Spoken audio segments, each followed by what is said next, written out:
Morning. Good morning. आप सबका बहुत बहुत शुक्रिया मुझे यहाँ बुलाने के लिए।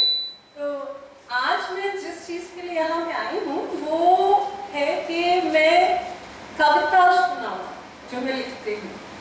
कविता का एक बहुत ही यू कैन से मैं पहले आपको इंट्रोड्यूस कराऊँ कविता से।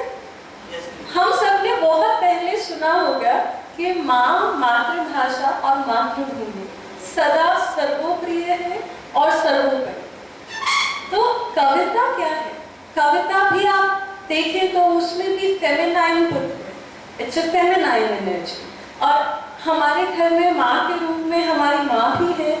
मातृभाषा हम बोलते हैं जो हिंदी है, आज मेरा पूरा उसी पे रहेगा।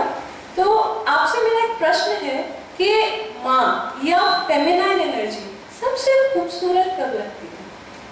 क्या बता सकते हैं? सबसे खूबसूरत रूप उनका क्या है? उनका सबसे खूबसूरत रूप है या तो जब वो दुल्हन बनती है, जिन्हें सजाया जाता है। अगर आप धरती माँ को ले लो, जिस धरती माँ पर फसल नहीं है, उन्हें सजाया नहीं गया है बीजों से, वो खूबसूरत नहीं लगेगी, उनको हम बंजर कहेंगे।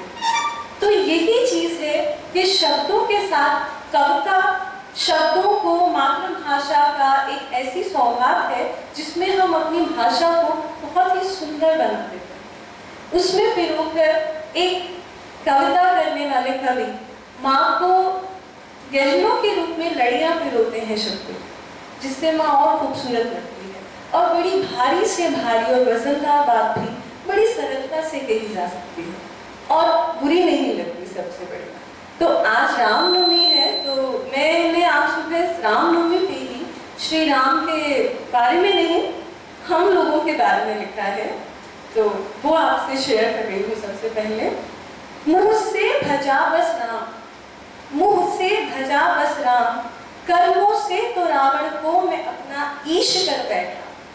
मुँह से भजा बस राम, कर्मों से तो रावण को मैं अपना ईश कर बैठा। उसकी ही भांति खुद के भी सर के 10 शीश कर बैठा। उसकी ही भांति अपने सर के 10 शीश कर बैठा। मैं में इतना भर गया, मैं में इतना भर गया कि जीवन झमेला हो गया।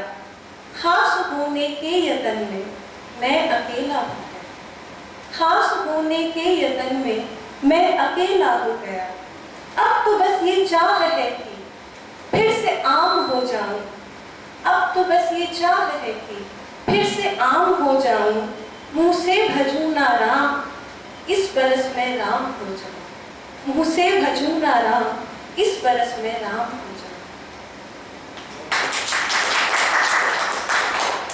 और जैसे कि आज की हमारी थीम है कि एनिमल्स को हम डेडिकेट कर रहे हैं, तो ये फिर मैंने एनिमल्स को डेडिकेट नहीं करी है, ये मैंने हम लोगों को ही डेडिकेट करी है, बिकॉज हम लोग हायरार्की में सबसे ऊपर हैं। You can say we are the top most creature of this world. और अगर हायरार्की में सबसे ऊपर का लेवल ठीक हो जाता है ना, तो वो नीचे अपने आप चीज़ें ठीक होना स्टार्ट हो जाती हैं। तो सुधरने की ज़रूरत हमें है। अगर हम सुधर गए तो जग सुधर गया, बिकॉज हम गवर्निंग बॉडी हैं इस जगह। तो बस उसी पे लिखा है, कुछ पता ही ना चला, कुछ पता ही ना चला, हम कब यूं कुंठित हो गए। कुछ पता ही ना चला, हम कब यूं कुंठित हो गए। इंसान हुए पर इंसानियत के गुण न जाने खो गए। इंसान हुए पर इंसानियत के गुण कहाँ पे खो गए। था ईश ने हमको बनाया, था ईश ने हमको बनाया, सब प्राणियों के शीर्ष पे। सोचा था बुद्धि से हम अपनी सबको रखेंगे ठीक से। सोचा था बुद्धि से हम अपनी सबको रखेंगे ठीक से। पर हमारी ये ही बुद्धि, पर हमारी ये ही बुद्धि सब गुण हमारे खा गई। पर हमारी ये ही बुद्धि सब गुण हमारे खा गई। कर्तव्य पथ की राह भटका, वर्चस्व पथ पर ला गई। कर्तव्य पथ की राह भटका, वर्चस्व पथ पर ला गई। और हम गिरे उस शीर्ष पे, और हम गिरे उस शीर्ष से, और अब भी गिरते जा रहे हैं। हम गिरे उस शीर्ष से और अब भी गिरते जा रहे हैं। क्रंदन निरीह प्राणियों का, क्रंदन निरीह प्राणियों का क्षण भर न सुनने पा रहे। दायित्व था रक्षक का हम पर और हम ही भक्षक हो गए। दायित्व का रक्षक का हम पर और हम ही भक्षक हो गए। उत्सव मनाए हमने और वो अस्तित्व अपना खो गए। उत्सव मनाए हमने और वो अस्तित्व अपना खो गए। कभी भोज में, कभी भोज में, कभी मौज में, कभी सोच में वो कर गए। कभी भोज में, कभी मौज में, कभी सोच में वो कर गए। क्षण भर की तृप्ति को हमारी, क्षण भर की तृप्ति को हम ही हर शाख सुना कर गए। पर भूख ये कैसी है जो, पर भूख ये कैसी है जो बस और बढ़ती जा रही है। हमको बिठा के शीर्ष पे वो ईश भी पछता रही। पर भूख ये कैसी है जो हर क्षण पे बढ़ते जा रही है। हमको बिठाकर शीर्ष पे वो ईश भी पछता रही है। जीवों की हत्या करते करते, जीवों की हत्या करते हम कब मानव से दानव हो गए। इंसान हुए पर इंसानियत के गुण कहाँ पे खो गए। कुछ पता ही ना चला हम कभी कुंठित हो गए।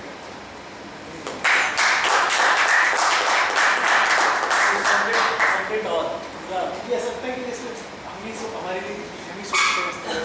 पहली वाली एक और कविता राम जी के ऊपर ही डेडिकेटेड करके, बिकॉज एक्चुअली में क्या होता है कि कवि को श्रोता उतने ही प्रिय होते हैं जितने एक बैंकर को या उतने क्लाइंट्स डॉक्टर को उतने हो, तो वो छोड़ना नहीं चाहता। बट अभी मुझे पता है लंच का टाइम हो रहा है और सभी को जाना भी है, तो मैं एक छोटी सी कविता रामनवमी के उपलक्ष्य पे राम जी के चरणों में ही भेंट कर रही हूँ। फिर भेंट राम जी के चरणों में है, पर है अगेन हम सबके, बिकॉज हम उनके दूत हैं यहाँ और वो हमें सिर्फ ब्लेसिंग देते हैं। वो कहते हैं कि योर वर्ड माय कमांड। तो यस बोलते हैं तो हमें अपने शब्दों का चयन, वर्ड्स का चयन, बिकॉज हम इस दुनिया में एक ऐसे कल्प वृक्ष में रहते हैं जो कहते हैं ना कि हम जो मांगते हैं वो पूरा हो जाता है। इसीलिए हमें घर में भी सिखाया जाता था कि पूरे दिन में हमेशा अच्छा बोलो, कभी भी माँ सरस्वती आपकी जिह्वा में विराजमान हो सकती हैं और आपकी कहीं बात सच हो सकती है। वो सच है, बिकॉज हम जो यूनिवर्स है वो हमारी कमांड में है, तो हम जो बोलते हैं वो सच हो जाता है। तो चलिए राम जी को समर्पित करती हूँ, पर है हम सबके लिए। मंदिर में है केवल प्रतिमा, मंदिर में है केवल प्रतिमा, उसमें राम कहाँ बसते हैं। वो तो सृष्टि के कण कण से देख जरा तुझको तकते हैं। तकते हैं कभी बनकर माटी, तकते हैं कभी बनकर माटी, कोई मेरी प्यास बुझा दे। बन के भगीरथ फिर से कोई मुझ पे गंगा धार बहा, बन के भगीरथ फिर से कोई मुझ पे गंगा धार बहा। कर वंदन की जगह वो हमसे श्रम वंदन आग्रह करते हैं। मंदिर में है केवल प्रतिमा, उसमें राम कहाँ बसते। तकते हैं कभी बनकर नारी, तकते हैं कभी बनकर नारी, कोई मेरा मान बचा ले। ना कृष्ण चीर से बात बन रही, चक्र सुदर्शन आज उठा ले। केवल पुरुष नहीं वो हमसे पुरुषोत्तम चरित्र आग्रह करते हैं। मंदिर में है केवल प्रतिमा, उसमें राम कहाँ बसते। तकते हैं कभी बनकर बालक, तकते हैं कभी बनकर बालक, कोई मेरी भूख मिटा दे। सूखे हुए मेरे अधरों को शबरी से मीठे बेर चढ़ा दे। तकते हैं कभी बनकर बालक, कोई मेरी भूख मिटा दे। सूखे हुए मेरे अधरों को शबरी से मीठे बेर चढ़ा दे। जब भूख से बिलखे बचपन को कभी 56 लोग कहाँ करते हैं। मंदिर में है केवल प्रतिमा, उसमें राम कहाँ बसते हैं। वो तो सृष्टि के कण कण से देख जरा कुछ